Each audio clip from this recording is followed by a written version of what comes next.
Aujourd'hui, on rentre dans la nuit, on part dans l'obscur, on s'enfonce dans les ténèbres. Et en même temps,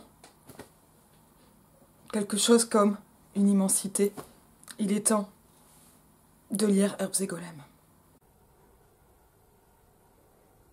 Herbes et Golems, je l'ai lu il y a déjà pas mal de temps, c'est ce livre de Manuela Dreger, dont j'ai déjà parlé parce que j'avais lu le premier chapitre et un peu commenté de cri. Manuela Dreger, c'est un des hétéronymes d'Antoine Volodine, et il faut peut-être revenir un peu sur ce qu'est le post-exotisme. Alors je ne vais pas en parler en détail, mais je vais essayer de ne pas me tromper sur le titre. On peut quand même se référer au post-exotisme. On dit leçon 11, et j'ai tendance à dire leçon 11e, et ça n'est pas bien parce que c'est une faute. C'est quoi un hétéronyme? Ça va être, alors c'est une pratique qui vient notamment de PCOA, que je connais mal, mais d'inventer des écrivains fictifs et de les faire se correspondre. Le post-exotisme, il se situe dans un temps qui est, pour ainsi dire, post-apocalyptique, puisqu'il se situe à la fin du monde, ou peut-être de la civilisation, une civilisation qui n'est pas tout à fait la nôtre, et sans être exactement datée, en tout cas, et dans un temps qui peut aussi être celui d'un temps d'après. Et ça, c'est exactement ce qu'on voit avec Manuela Dreger, qui est globalement un hétéronyme féminin, mais surtout féministe, d'Antoine Volodine, et avec un féminisme assez particulier que je trouve quand même très intéressant. Je pense vraiment que quelque chose a vraiment, si je puis me répéter et le dire ainsi, été saisi. En fait, alors le post-exotisme, c'est donc ce courant littéraire de l'extrême, des littératures de l'extrême, qui vient donc dans ce monde d'après, et nous, en tant que lecteurs, finalement, nous sommes face à un found footage inversé, puisque nous avons des textes qui ne sont pas exactement les archives, mais qui peuvent être un peu comme des archives, et aussi avec souvent, et c'est le cas d'Herbes et Golems, un genre d'appareillage critique autour de ces textes, qui eux-mêmes appartiennent à la littérature de l'extrême. La littérature de l'extrême, c'est normalement le genre de la littérature, par exemple, des camps de concentration, parfois de prison, même si au niveau de la prison, c'est aussi un peu plus compliqué à définir. Hein, le camp de concentration, je pense qu'en termes d'extrême, littérature du goulag, là, on est en plein dedans, où il y a bien des littératures, du théâtre, de la poésie. Je dis pas que tout le monde écrivait des poèmes hein, au Goulag ou à Auschwitz, mais il y a eu des choses qui se sont passées et voilà, qui sont donc quelque chose de l'ordre d'une littérature de temps, de conditions particulièrement difficiles. C'est ce qui se passe avec l'écriture de Manuela Dreger, qui finalement met en édition critique, on peut dire, il y a quelque chose de l'ordre du pastiche, pas exactement de la parodie, vraiment du pastiche, de la reprise du format académique. Et ça, on le voit dès le départ. Je vais m'intéresser surtout au début, comme toujours, pour pas trop dévoiler le texte. Je vais peut-être encore un peu piocher. Nos litanies étranges. La Chaga de la voix et des herbes. Je suis page 9. Hein. Alors, je ne l'ai pas dit, je crois que c'est 2012. On est aux éditions de l'Olivier. La Chaga de la voix et des herbes est mentionnée pour la première fois en 1996 par Irina Kobayashi dans son ouvrage ayant pour titre La preuve par Nef. Au détour d'un commentaire portant sur la complainte du voyage en terre amère, elle déclare « Ainsi, comme dans la chaga de la voix et des herbes, des femmes ici accumulent les néologismes et façonnent une communauté langagère parallèle qu'elles seules ont pouvoir de parcourir et d'habiter. Elles récitent leur immense liberté, elles foulent des chemins de mots que nulle ombre hostile n'a parcouru et ne saurait parcourir. Elles marchent ensemble en pleine fierté. À nous de reprendre leurs litanies étranges. » Irina Kobayashi poursuit son exposé en ayant recours à d'autres comparaisons et images. Il reste que la chaga de la voix et des herbes a été brièvement évoquée, et par la voix d'Irina Kobayashi, elle se trouve associée à une date au milieu des années 90 du XXe siècle. C'est toutefois bien plus tard que le texte apparaît en tant que tel dans un recueil de chaga, on le découvre en 2001 dans une compilation de Maria Henkel, Les chants d'amour dans la distance, et il faut attendre 2012 pour que l'une de nos camarades anonymes en donne une version en russe dans Nivoz en 1000, un recueil signé collectivement, Cellule Mario Inz. En réalité, si sa version écrite a mis du temps avant de voir le jour, une version orale de la chaga de la voix et des herbes a résonné dans les couloirs de notre quartier de haute sécurité depuis la fin des années 80. Et on peut même dire qu'il s'agit d'une œuvre collective qui a été depuis toujours exceptionnellement populaire et vivante parmi nous. Et là, on va comprendre ce que c'est, une chaga. Une chaga, c'est aussi un genre littéraire inventé par Volodine. Parce que le post-exotisme n'est pas un genre, c'est un continent, en fait, c'est un mouvement. Dans le sombre contexte de notre incarcération, et alors que beaucoup d'entre nous, par suite des mauvais traitements et de la solitude, perdaient peu à peu la mémoire et la raison, cette chaga tout à fait particulière, ne ressemblant à rien, apportait une note en quelque sorte divertissante. Nous en pratiquions la diction et la répétition dans un cadre qui touchait à la performance. Plus qu'un acte de subversion poétique ou politique, c'était un exercice de concentration, un moment de gymnastique mentale à la fois salutaire et ludique. Et là on voit comment on passe à un nous. Laissant de côté ce qui ailleurs nous déchirait, nous nous laissions entraîner dans une agréable entreprise d'émulation fraternelle, d'excitation collective au fond plus thérapeutique que littéraire. Cette excitation nous soulageait en même temps qu'elle ranimait en nous les visions de la steppe infinie, si importante pour notre équilibre et nos rêves. La steppe, la prairie déserte, la monotonie des hauts plateaux, les collines écrasées de ciel sont le point de départ et d'arrivée de notre liberté, de notre solitude et de notre solidarité onirique avec la planète difficilement rouge et ses populations mortes vivantes. Nous l'avons raconté 1000 fois déjà et de multiples manières. C'est de là que le rêve démarre, avec la même impétuosité qu'autrefois la horde d'or quittant ses pâturages, et déferlant sur le monde pour offrir des décennies de paix mongole aux hommes et aux femmes ayant par miracle survécu à son déferlement. C'est dans ces espaces sans mesure et sans voix que se forme notre rêve égalitariste de foules engagées dans leur lutte inassouvie, de révolution mondiale et prolétarienne, et c'est là également qu'il aboutit sous les étoiles, où le ciel gris éblouissant et le vent hurleur, ce rêve d'une humanité exsangue en son dernier soupir, réduite à quelques errants asexués longtemps après l'écroulement de tout. Nous visitons et revisitons ces étendues fondatrices dans de nombreux ouvrages post-exotiques. Donc après, voilà, la suite va sur les chemins des morts. Rapidement, donc la chaga des herbes avait pour nous une fonction quasi hallucinogène, qu'elle provoquait en nous quelque chose comme un vertige d'essence. Voilà, donc on est sur un texte limite, et qui veut être un texte limite. Un peu plus loin, page 11, rappelons comme c'est l'usage les principes formels auxquels toute chaga doit obéir. Cette séquence, rigoureusement comparable en volume et en intention, un sujet qui privilégie l'incertitude, qui ne règle pas la question de l'action, accumule les ambiguïtés concernant les motifs de la prise de parole, l'identité et le statut du ou des auteurs, et un parti pris de détachement, d'intemporalité, de tranquillité poétique, et même d'inertie.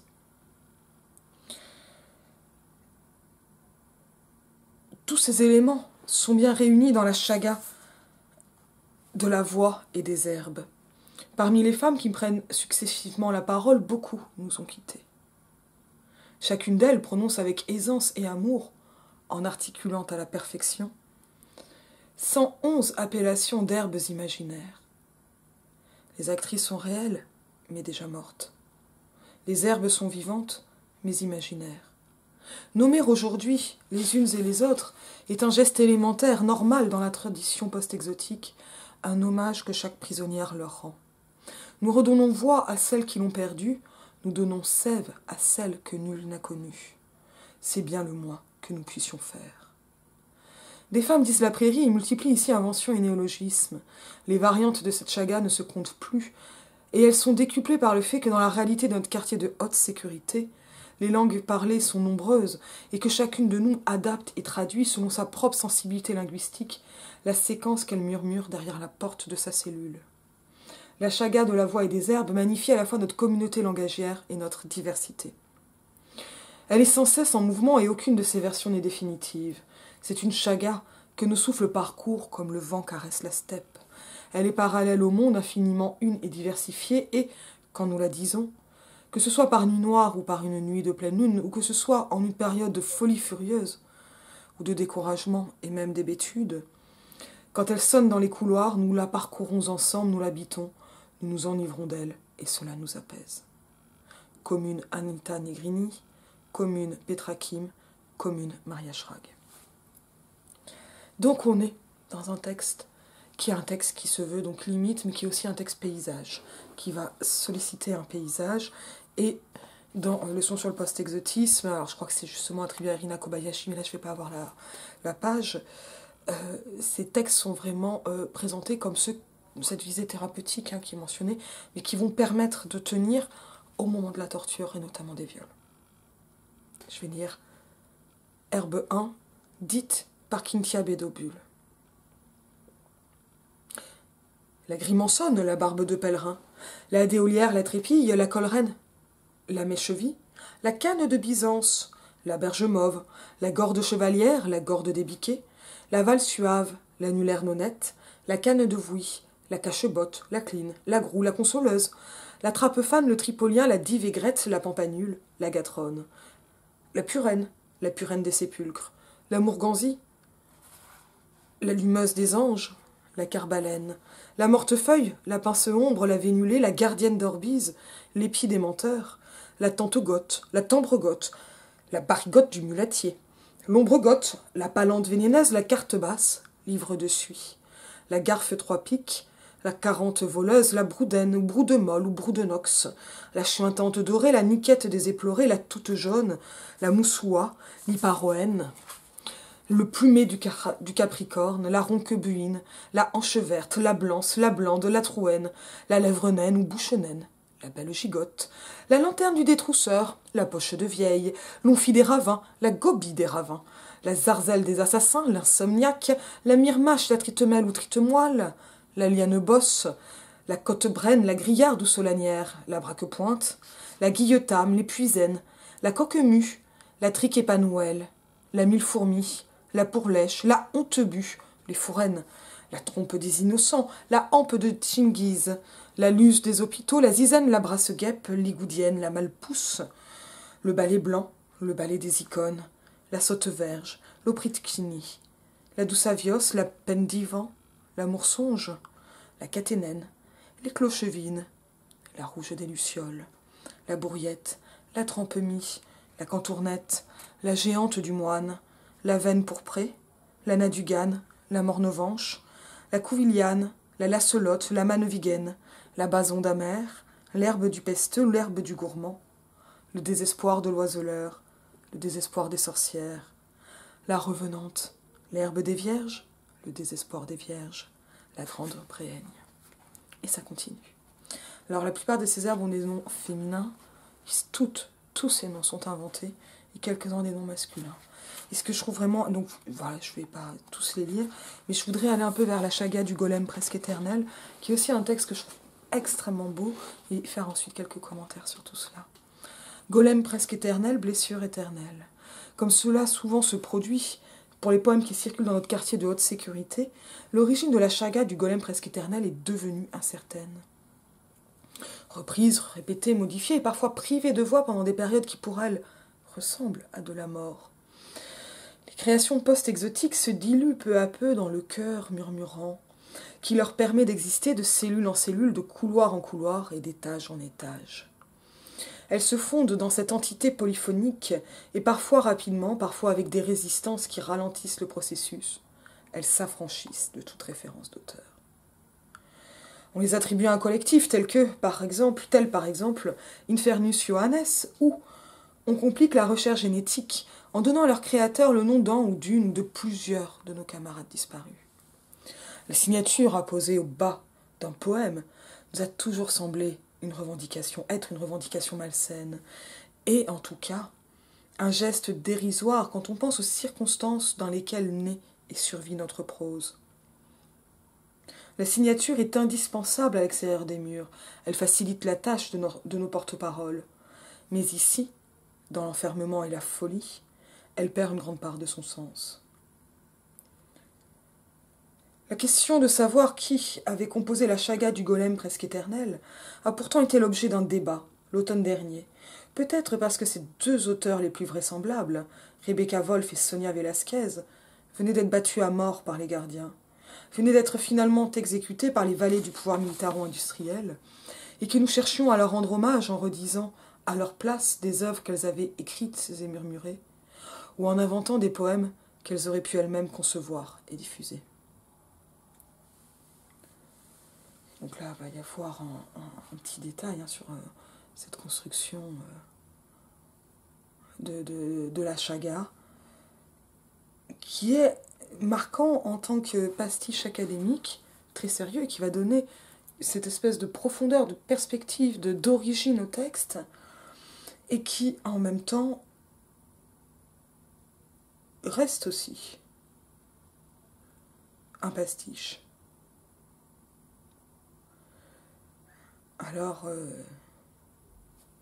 je sais pas quel passage là, passage c'est un peu long. Alors attention, là ça va être difficile, je suis page 32. Rebecca Wolf et Sonia Velasquez ont vécu, à quelques années d'intervalle, des expériences semblables d'interrogatoire accompagnées de sévices sexuels et de viols, et même si elles n'ont ensuite confié à personne leurs témoignages, elles en sont restées évidemment traumatisées. L'horreur de l'agression subie, sans doute à plusieurs reprises et dans un climat de peur insoutenable, a été refoulée, mais elle a changé en profondeur les attitudes qu'elle pouvait avoir en face des hommes. Je veux dire précisément des mâles, quels qu'ils soient, fussent-ils nos camarades de combat. Et, bien sûr, la sensation de répugnance, pour ne pas dire de hideur associée aux relations avec le corps, et en particulier avec le corps masculin, reparaît dans leur discours littéraire. Elle s'était mise à chuchoter poétiquement ce qui les avait tués. Il n'est pas besoin d'être une docte pour s'en rendre compte. Qu'on regarde de près ou de loin les œuvres de ces deux femmes, on s'aperçoit qu'elles ont puisé dans leurs souvenirs pour inventer des images et faire surgir des combinaisons romanesques, des moments dramatiques, des chants plaintifs. La thématique centrale de leur prose est l'agression, la perte d'intégrité physique, la pollution par effraction, la douleur. Et c'est très clairement et avant tout une détestation phobique du sexe qu'elles mettent en scène. À des degrés divers et souvent sans détour, tous leurs personnages féminins se réclament de cette phobie et s'efforcent d'en éclairer non le caractère déviant, mais au contraire la grande normalité. Et ça, c'est quand même assez central. Je vais lire le début du golem, donc je saute bien des passages. 1 dans la cellule. Ils n'ont pas réussi à me retirer le mot de la bouche, et je ne vais certainement pas m'en plaindre. Qu'il m'est enfermé ici pour toujours, dans cette cellule sans air ni lumière, est un moindre mal. C'est un moindre mal parce que je continue à avoir le mot sur la langue. Parce que, ayant le mot sur la langue, je suis toujours capable de bouger et d'avoir conscience de mon corps et de forger des pensées. Et aussi parce que, dans la cellule, nous sommes deux. Un autre golem est là, dans le coin opposé, muet et pratiquement immobile. Et donc déjà en cela tout à fait conforme à l'image qu'un observateur hypothétique pourrait avoir de moi. Silencieux et presque inerte. J'ignore pour quelle raison mon semblable a été condamné à cette réclusion. J'ignore si ses fautes sont les mêmes que les miennes, mais j'imagine que nos destins se croisent. Il m'est évidemment impossible à tous deux de dialoguer, puisque chacun de nous veille à conserver les lèvres closes, chacun de nous protégeant le mot, se refusant à le laisser échapper, chacun de nous défendant à la fois sa propre existence et l'essence magique du mot. Je ne parle donc pas avec lui, avec ce compagnon d'infortune, et parfois j'en arrive à douter de sa présence réelle, par exemple quand plusieurs jours se sont écoulés sans bruit et sans mouvement. Pourtant, il suffit que j'étende les jambes pour rencontrer l'extrémité des siennes, qu'il replie aussitôt par réflexe, ou peut-être ainsi exprimant un sentiment de dégoût ou d'effroi à mon égard, je ne sais. Il s'agit en tout cas d'un second golem, j'en ai la certitude, il s'agit d'un double. Je le sens, d'instinct. Cette compagnie inattendue démontre que quelques-uns d'entre nous n'acceptent pas qu'en fin de service, le rabbin nous extirpe le mot, et ainsi nous rende brusquement à la glaise dont nous sommes issus. Nous arrachent le mot et la langue pour nous congédier, nous anéantissent à sa guise.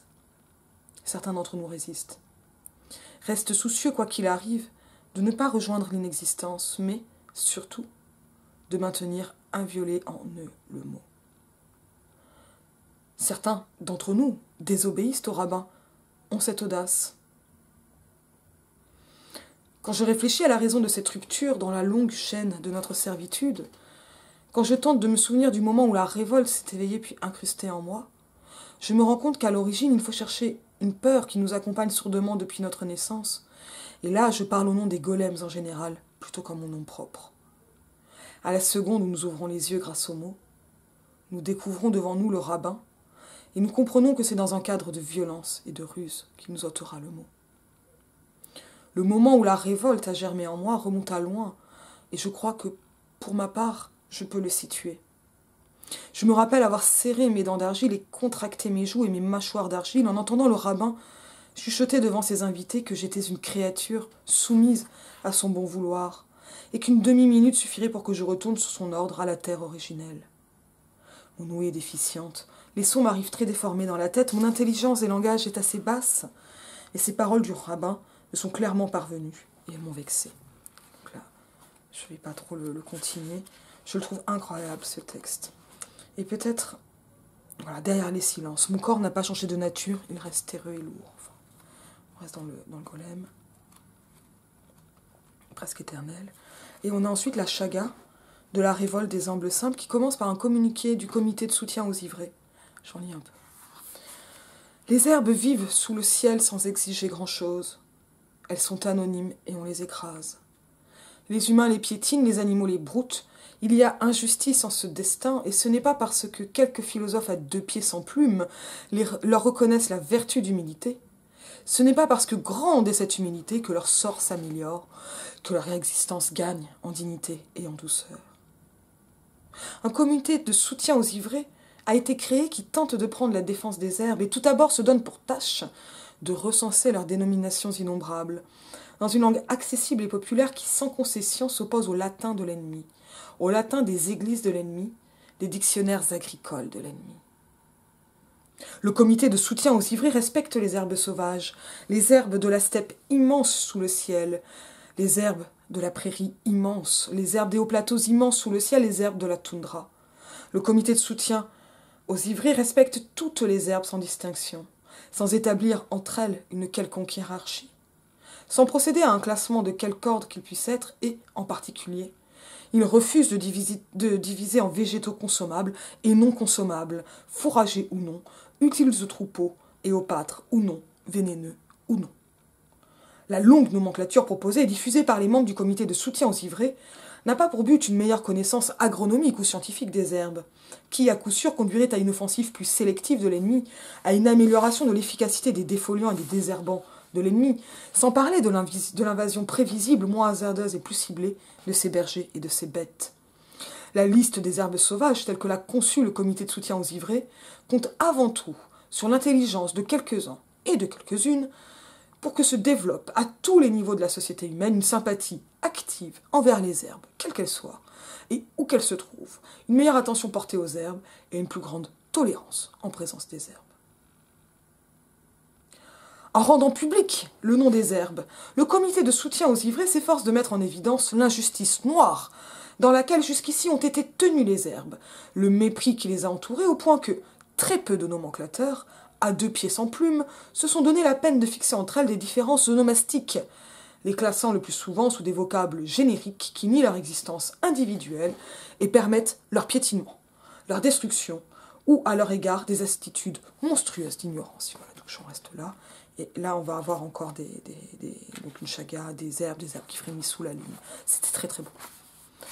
Les herbes se balançant sous la pluie, herbes qui tremblent sous le soleil de 11 heures, herbes qui restent droites face au vent, herbes qui ne craignent pas les orages d'automne, herbes surgissant dans le matin brumeux, herbes qui exhalent leur parfum avant l'aurore. Alors, plusieurs choses. Donc ça fait un ensemble qui est assez hétéroclite, avec donc 3 chagas. Très étonnante, puisqu'on a cette chaga qui rapproche golem et violence sexuelle qui est au centre, et qui est entourée de 2 chagas consacrés aux herbes, la chaga de la voie des herbes, et la chaga de la révolte des humbles simples. Et ça me semble... Et tout ça avec en plus un appareil critique qui va présenter chaque texte. Un péritexte, pastiche, plutôt, et alors ici, le péritexte, c'est ce communiqué du comité de soutien aux ivrés, qui est en fait très différent du pastiche académique que l'on avait pour le golem ou pour la chaga de la voie et des herbes. Mais ces péritextes, évidemment, ils vont donner à des textes qui pourraient se ressembler, dans ces 2 chagas, on va dire, herbesques, des orientations et des réceptions assez différentes. Mais ce qui va aussi compter, c'est d'avoir le golem, et donc en fait, le viol par la métaphore du golem au centre.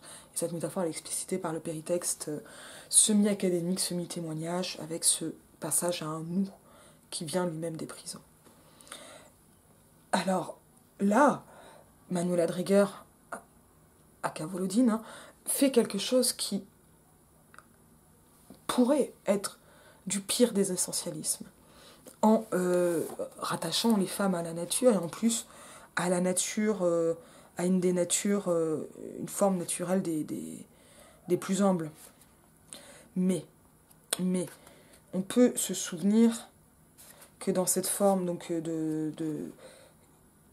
que la Chaga, elle permet de dire et de transmettre une violence, et cela, certainement pas forcément directement. Alors j'essaie de voir s'il y a quelque chose qui me revient, si je vais retrouver un passage. Voilà, parlons d'autre chose. Page 47 de Le post-exotisme en 10 leçons, leçon 11. Nous n'avons pas flanché quand nous avions mal. Nous avons fait semblant de flancher. Nous avons fait semblant d'être terrorisés. Nous n'avons pas hurlé notre désarroi sur tous les tons, notre désespoir, au lieu de nous plaindre. Nous avons égrené de longues listes d'oiseaux, des listes de peuples décimés, de singes, de poissons. Nous n'avons presque pas parlé des tabassages que nous subissions. Nous avons évoqué d'autres tabassages plus atroces que d'autres avaient subis. Et, pour en sortir, nous avons décrit des paysages bleus. Nous avons battu des ailes au-dessus des prairies turquoises, plané à la verticale d'orge couleur d'azur. Nous avons inventé des noms de plantes et d'herbes petites. Nous nous sommes attendris à l'idée de ces végétaux infimes. Nous avons eu envie de les chanter nervure à nervure, et ainsi nous les avons chantés. Nous n'avons presque jamais raconté les histoires que l'ennemi attendait de nous. Le plus souvent, nous les avons racontées de loin, en adoptant un point de vue formaliste, littéraire en excès, qui ne correspondait guère à notre goût. Nous avons contourné les anecdotes centrales, afin de ne pas renseigner l'ennemi sur ce qui nous émouvait vraiment et nous plaisait. Nous avons évité de traiter les sujets que nous avions en tête, de notre mémoire véritable. Nous n'avons extrait que des informations anodines. Nous n'avons pas livré à l'ennemi l'état de notre orientation politique. À nul moment nous n'avons reproduit devant l'ennemi le détail des débats et des mots d'ordre sur quoi, avec tant d'acharnement, les arrière-commissaires s'excitaient dans les sections secrètes des arrière-commissariats. Nous avons en permanence dévidé de faux souvenirs d'enfance, d'inutilisables biographies, des histoires gigognes qui déconcertaient l'ennemi et le frustraient, qui ne lui livraient rien, qui dépistaient ses chiens spécialisés et ses chiennes. Nous avons feuilleté des images d'enfance à des moments inopportuns. Nous avons inséré des récits de rêves là où nos interlocuteurs voulaient désaver. Donc ça continue, en une seule phrase, hein, c'est très long comme texte. Voilà. Qu'est-ce qu'on va voir? Je me concentre là sur un tout petit bout. Donc le post-exotisme, c'est cette littérature qui n'est pas un témoignage, puisque c'est aussi une littérature qui va permettre de tromper un ennemi au moment d'une séance de torture, ce qu'on appelle mettre à la question en termes d'inquisition, et donc qui va autant permettre de tenir qu'être le récit de cette torture que la production d'esprit fracturé par cette torture, que aussi le piège pour duper l'ennemi qui est en train de questionner en torturant. Ce brouillage monumental dans la Chaga de la voix et des herbes et dans la dernière Chaga des herbes. Alors, je ne suis pas très bonne en titre, excusez-moi monsieur Pauline. Elle apparaît par cette espèce de trouée vers le paysage, vers l'azur et surtout vers la steppe, et avec cet attendrissement vers l'infime qui va permettre aussi une empathie et évidemment une identification. On sait qu'historiquement, les mouvements, par exemple, de protection animale, voire de lutte ou de libération animale, et de mouvements féministes ont eu beaucoup de liens, et cela dès le 19e siècle. Ça fait partie des stéréotypes, hein, des dames à char, ça vient de là, hein, en partie. Ça vient pas seulement de là, et des dames. C'était souvent des petits chiens, en fait. Par exemple, l'épouse de Claude Bernard et ses filles, elles vivaient dans une maison emplie de chiens. Et Claude Bernard, c'est des vivisections, et les femmes de sa famille ne lui faisaient pas seulement la gueule, mais participaient à des ligues anti-vivisection. Donc ça, c'est vraiment historique. Mais là, et on a en plus avant un mouvement écoféministe, j'en avais parlé avec l'anthologie d'Emily H. Reclaim, comme en parlant de l'ouvrage extraordinaire oh, je le vois ici, j'ai oublié son nom de famille, mais La femme et la nature de Suzanne, je vais oublier son patronyme. Je suis pourtant pas si familière. Et en fait, voilà, là, ce n'est pas une identification qui est essentialiste, comme elle a pu l'être, et comme ça varie dans le temps, mais c'est d'abord une identification dans une communauté de destin, et en même temps dans cette trouée qui va amener autre chose.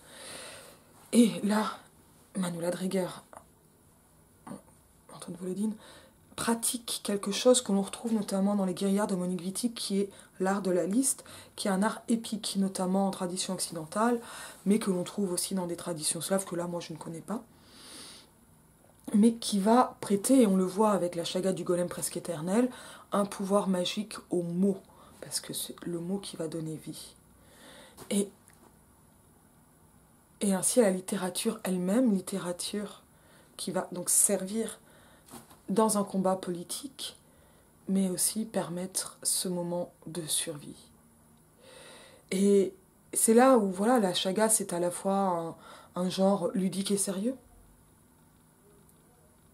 parce que ces herbes, elles sont amusantes, et parce qu'on est bien dans ce que Volodine appelle l'humour du désastre. C'est aussi ce moment où on va faire les plus sales blagues, mais aussi s'amuser, ou pouvoir rire avec beaucoup de tendresse, alors qu'on est au bord du gouffre.